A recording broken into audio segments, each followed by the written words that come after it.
The average cost of going to a concert has nearly doubled in the last 10 years. And yet, for some venues, live music has been a notoriously hard business to make money from. The majority of people are not making anything else apart from a living, and it's just being squeezed. But Live Nation seems to have it figured out. It made $23 billion in 2024, not just by owning Ticketmaster, but by having a hand in nearly every corner of the industry.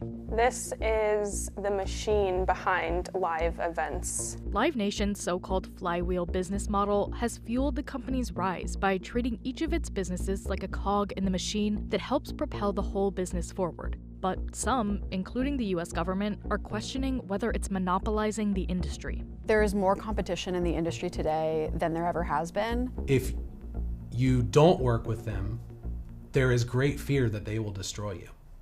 This is the economics of Live Nation. It used to be that you would go on tour to promote album sales. That entirely flipped. Now you put out music so that you can go on tour and sell tickets and merchandise. Behind the scenes of any tour are four main businesses: the artist, the promoter, the venue, and the ticketing platform. Back in 2010, Live Nation merged with Ticketmaster, creating Live Nation Entertainment. There was immediate backlash. This was the world's largest concert promoter teaming up with the largest purveyor of tickets. Over the last 15 years, Live Nation has employed a flywheel business model to gain a stake in every major business in the live events industry. The flywheel is something that executives at Live Nation have talked about publicly on investor calls for years. This has been something that investors have very much cheered on, and we've seen their stock go up and up over the years. But now it's something that the DOJ has identified specifically as problematic. As part of its antitrust lawsuit, the U.S. Department of Justice included this graphic to illustrate how Live Nation can reinvest profits from its high-margin businesses into its lower-margin businesses. They are vertically integrated, and that allows them to take losses on their promotions and their shows because they have ticketing revenue that comes in. They have advertising deals that not a single independent venue or festival could ever even come close to touching. Live Nation can get a lot of bang for its buck on sponsorships and advertising because it doesn't cost much to attach a brand's name to an event.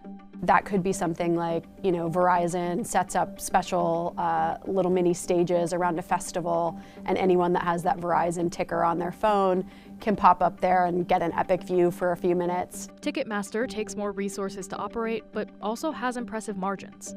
Putting on concerts is even more expensive, especially for independent venues like this one.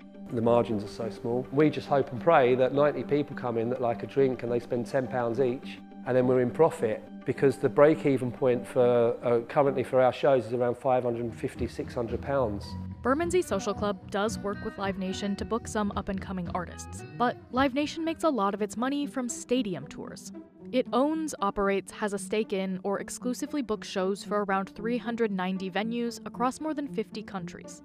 From amphitheaters to the House of Blues, it also has a controlling stake in festivals like Lollapalooza and Bonnaroo. When we are advocating as the independent live sector, it's to make sure that we can keep our doors open. Live Nation is lobbying so that they can make sure that their profit margin is large.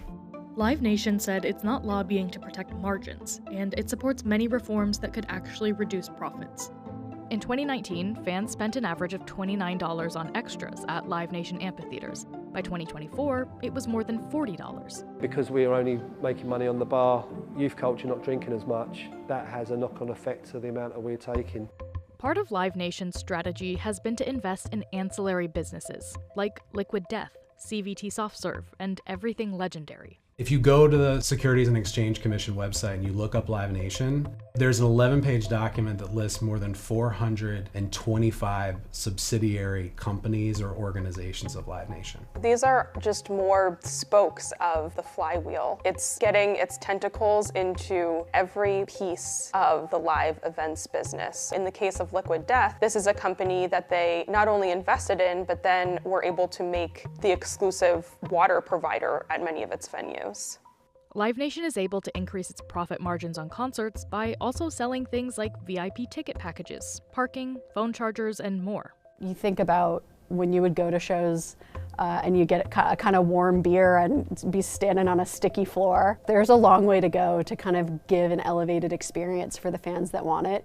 Now, the venues are nothing without artists on the stage and promoters to bring in the fans. Managers are often the most important part of an artist's day-to-day business. Live Nation has its own management agency called Artist Nation. It's also invested in other agencies like Jay-Z's Rock Nation and even an influencer talent agency.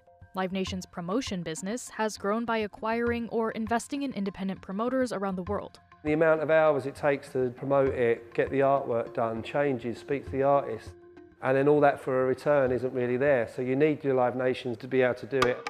What we have done is really built the best touring team in the industry. You know, none of this would happen without all the folks that grind it out behind the scenes and on tour. That's not an easy lifestyle by any means. According to Pollstar, Live Nation is by far the largest global concert promoter today, selling $7.5 billion worth of tickets in 2024, which includes its acquisition of Ocesa, a Mexican concert promoter.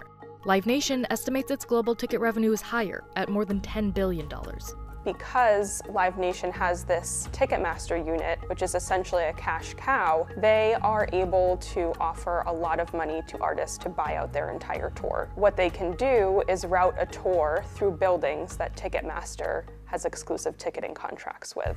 And that's where Live Nation's ticketing business comes in. Ticketmaster was the pioneer and is still the dominant player in this thing called exclusive ticketing contracts. This is when they go to venues of all sizes, clubs, theaters, arenas, amphitheaters, and they become the exclusive ticketing provider for that venue. The wink, wink, nod, nod is that if you choose Ticketmaster as your ticketing provider, you are more likely to have Live Nation shows coming in through the door. Live Nation said artists and their team decide where to play based on what's best for their fans and their shows. Ticketing revenue for Live Nation has more than doubled since the merger in 2010.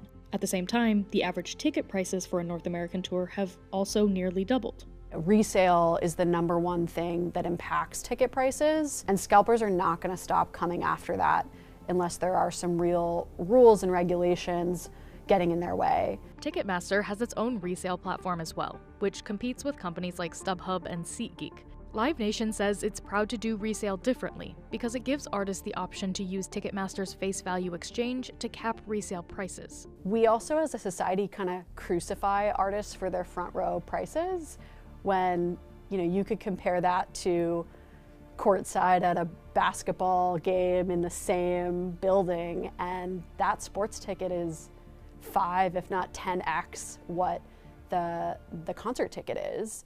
StubHub told the Journal it's always been clear that Ticketmaster's priority isn't fans, it's profits. While they tout their face value exchanges, their control of 80% of all ticketing, nearly 1/3 of the resale market, and billions in resale profits tell a different story. And SeatGeek said resale operates best when fans aren't locked into a single platform. It is not a simple task to track $1 of spending on a concert ticket. But Anne did just that. It really shows Live Nation's versatility in creating deals that not only work for the artist, but really benefit Live Nation and squeeze the maximum benefit from any corner of the industry. This is how Live Nation breaks down the cost of a hypothetical concert ticket. Of course, they own the ticket company, but they might also own the promoter, the venue, and could even manage the artist. I think it's important to say that every dollar that an artist gets from us or from Live Nation, they absolutely deserve. But there is a really, really important thing to remember, which is if those artists ultimately choose Live Nation all the time and don't choose us, there's not going to be a place for artists to go other than an arena or a Live Nation venue or a corporate venue that's owned by a multinational conglomerate, because we won't be here. I mean, if someone comes along to me in 5 years' time and I've had enough of it after 15 years and goes, here's a big bag of carrots, do you want it? Then there might be a different scenario, but for now I'm always going to be independent. The flywheel business model helped fuel Live Nation's rise to become the most powerful company in live entertainment. Now, with the DOJ lawsuit underway, could it become its downfall? Everything that they claim to have an issue with, like, there's not really anything in that we're precious about protecting. There's a lot of stuff they claim we do that we don't. But ultimately, you know, we're out there competing every day for venue deals, for artist deals. And so no, I would say we kind of keep doing what we're doing.